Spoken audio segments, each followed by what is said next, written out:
Dalam perkongsian kali ini, kami akan tunjukkan anda cara-cara mengisi nilam menggunakan sistem AINS. Langkah pertama, buka browser internet anda atau menggunakan aplikasi Google Search seperti yang tertera.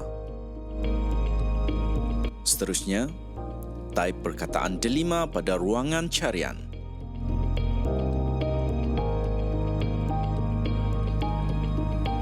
Klik pada delima 2.0, pilihan ini selalunya ada di bahagian atas sekali.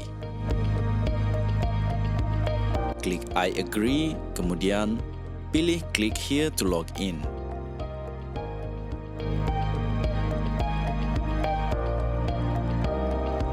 Pilih use another account dan masukkan email delima pelajar. Seterusnya, masukkan password.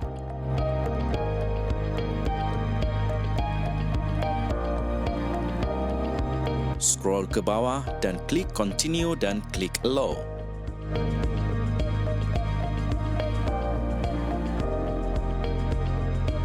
Scroll ke bawah dan cari pilihan pusat sumber dan klik pilihan tersebut.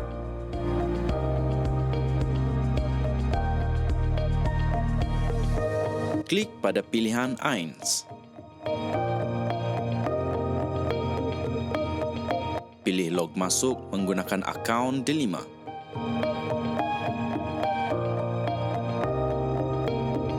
Klik pada email delima yang telah dimasukkan.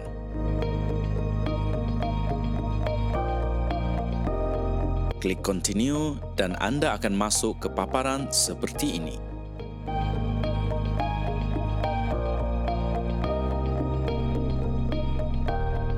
Dalam paparan ini, tiada rekod bacaan. Terus klik pada ikon tambah untuk menambah bacaan.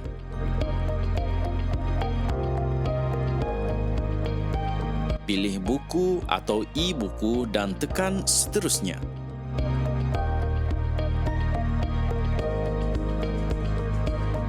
Masukkan maklumat yang bertanda merah seperti tajuk, jenis buku, kategori, bilangan muka surat, penulis dan penerbit.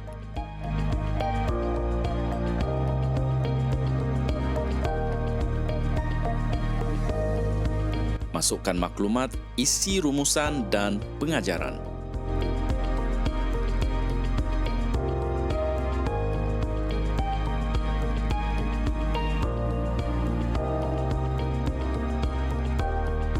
Berikan penilaian bintang kepada bahan bacaan dan tekan seterusnya sehingga anda menjumpai butang hantar.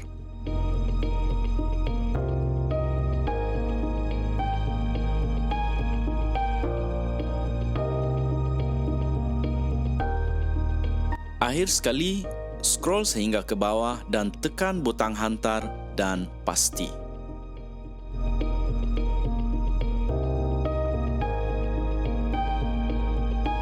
Sekiranya anda berjaya, paparan seperti ini akan kelihatan pada skrin anda.